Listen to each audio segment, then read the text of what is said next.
odd notes. Odd what? Odd mates. Okay. You talking to me? Yeah. I think that's the first thing that I came out when I met you first on like 2021. Yeah. And you still remember where we met? Yeah. I was asking. We were both at a table. I was there, and there was somebody else, and then you were just around the corner a bit. So I was in that grant writing workshop, and I still remember that when I went there, and it was done by government organizations, how to write grants and all these things. So my mind was like, whole thing was like, look, how do I write grant in the community spaces, and what are the things I'll be getting, and all these things. And then I suddenly rocked up with you. Yeah. And you are saying that, look, you're from a different group and all these things. And I think like 90% what you say that what you do, I didn't understand. It was just going too much on my head, some things and all these things. And then suddenly you said me questions like, look, why don't we have a meeting? It's a Teams online meeting. I was like, okay. Back at that time, I was not really on those Teams and online meeting. I was like, oh, okay. And then I remember that you just saying, look, it's very easy. It will come to your calendar and you will be push button on that time, and then you can join with me. So I said, this guy is pushing too much, but okay, still I'll do it. And then I joined to that meeting, and then I was talking to that guy, to yourself at that moment on that meeting. Like that was like within 1 week afterwards. And still at that time, I didn't understand like 50% like what you do and all these things. I just recall one thing, that you were doing some live streaming for that events and all those things. And that got my mind, oh, okay, these guys do like a live streaming and all these things. And that was back in my mind. What do you COVID think? hadn't hit at that stage, so people really hadn't cottoned on to what live streaming could do. Because right back in the early days of live streaming.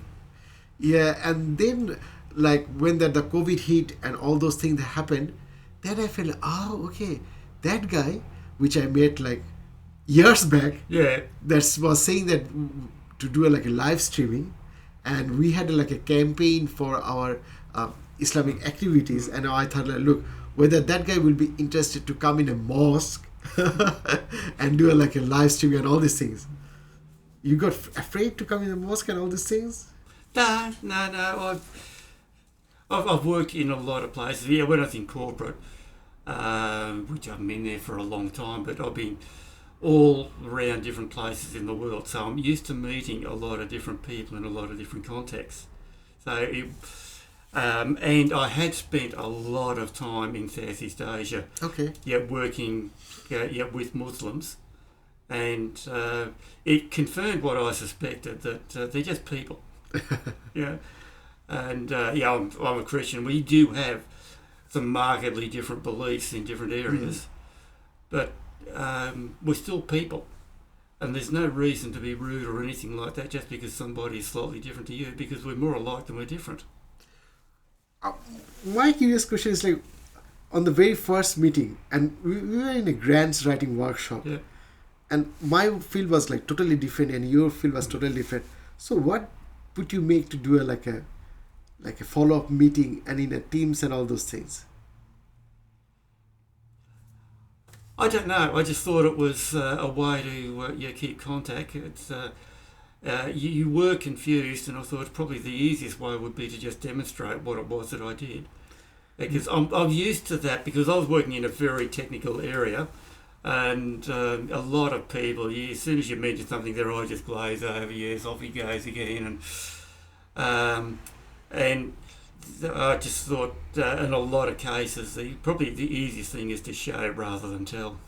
And that's what I told to our workshops, because nowadays for the QTS we have to do lots of networking workshops, and I do lots of trainings, and that's one of the things I share your story of that one, because like when we do networking, many times we meet to the peoples and all these things and we just leave out. But it's a very great example that you have done a follow-up with that one, and you done an online meeting, which just cost you like a half an hour of this one, but that left me with a big impression. And that even when the COVID came, and we were like all stressed and all these things, but I still remember, like, that odd guy which I met in a grand workshop, and I didn't realize anything and everything, but he told me that, look, he was doing like a live streaming of different things. Hey, he can be useful now. Because of that impression that you kept created with me and the follow-up, I still could have tracked back in a stressful time, and years back, then we have that first step that comes in. I'm actually surprised you still have my phone number. No, if you didn't keep that impression to me, and if you didn't have that follow-up with me, and which I find it for all the viewers that are thinking of like doing a networking, is to make them really count. It's a good way to have a follow-up on those ones. Even if not possible to have like a meeting, to having like a sending an emails and all those things. Yeah. And these are like really powerful, that keeps mark, and that can call people when they're needing and all these things. Yeah.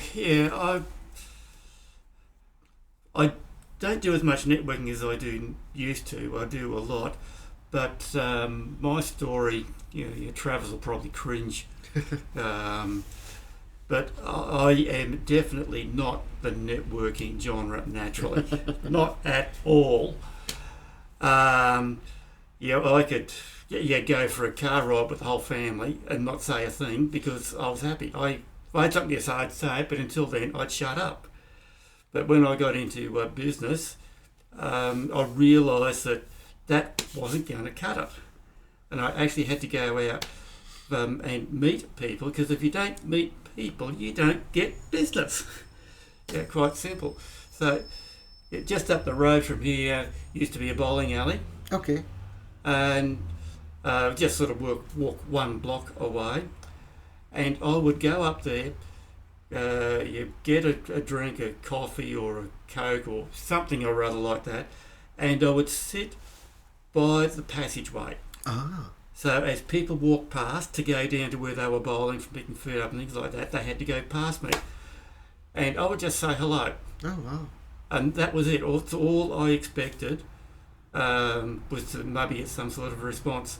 And that was how I sort of got over myself, to talking to people. Just said hello. Sometimes people just keep going. Sometimes they just sort of say hello back, and then sometimes they'd actually stop and have a conversation with you, just depending. But that was what I did to try and get over myself, to get through and actually meet out with people.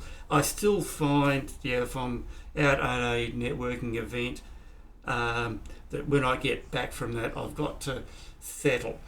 I have to sit down and just sort of refresh myself, because it's not part of my natural thing to be talking to people. But I have learnt that that those people over there in the corner, if you go and say hello, they're not going to chop your head off. And it doesn't matter who they are or what they look like.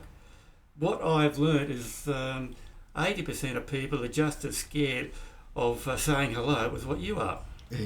And if you go and say hello first, they're usually glad that somebody actually did what they were too scared to do. Oh, wow. Well, that's a powerful thing.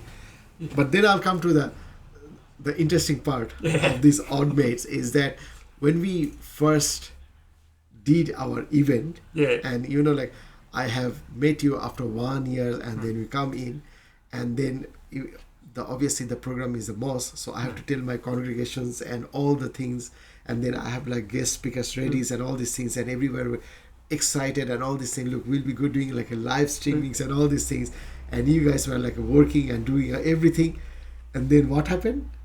It failed.